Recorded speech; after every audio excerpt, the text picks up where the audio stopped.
Today's video will be about relationships in 2023, or should I say after the pandemic. I'll say this, during the pandemic, a lot of people started to experience some, mental health issues as we can see today. Because if you look at the news or if you look outside, you see it's a lot of manic activity going on out here, like constant car thefts and domestic violence issues and things of that nature. And I think that's due to people having to stay in the house and face their actual realities. There was no escape for a long time. It wasn't. People were in their homes. If they weren't structured, they had to deal with that unstructured atmosphere. If they had no self-respect, it was like some people grew to respect themselves more, but a lot of people seemed like they started to respect themselves less. And I say that because if you look at social media, look at how many people are exploiting themselves. And then someone comes along, liking that exploitation, and then they end up in what kind of relationship? Usually a toxic one. Because once people attach in a point of trauma, eventually someone's going to heal from that trauma and leave the other one behind. And that's when you have, of course, the big breakup, which usually happens after some type of contractual obligation, such as a child. And I think that we all need to take a step back and see exactly who we are, who we want to be, what do we want to be in life, and then take a course of action to follow that before we get involved with absolutely anyone. Because it's very important to know yourself before you start to deal with anyone else.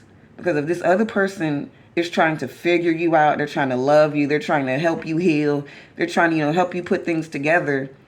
If you're completely unhealed and you don't know what to do and you're a mess, you're going to end up hurting that person. You're going to push them away. So relationships in 2023 or during and after the pandemic have really been tumultuous. A lot of good people have been taking a lot of L's to the heart. And that's not fair. And another reason that happens is people feeling like they have to rush or they don't know what to do with all this anxiety or this extra energy. And it usually leads them to some type of substance abuse, smoking cigarettes, smoking something. I won't get into that too much, or drinking or anything like that, instead of actually facing what's going on inside or around them. So be absolutely sure you can deal with yourself first before you get in a relationship. Because if you can't even deal with yourself, you can't deal with anyone else. And people who can't deal with their own problems on the inside usually resort to some type of violence, whether they mean to or not. That's also, I'm sorry, I keep relating, but that also relates to a bad communication. People who don't know how to communicate their true feelings usually resort to the easiest way they know how, and unfortunately that is some sort of violence.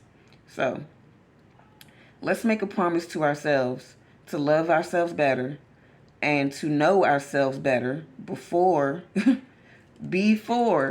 we get into anything serious. And make sure you do absolutely not make a child with someone you barely know. Don't do it. You will regret it. Relationships in 2023, from here on out, need to be slower, need to be more patient. We need to be more detailed and take our time and see if this person can even be a friend first. Because if they can't even be your friend and be there for you when you're emotional, when you're vulnerable, when you're happy, when you're sad, then that person doesn't deserve your heart. Relationships in 2023.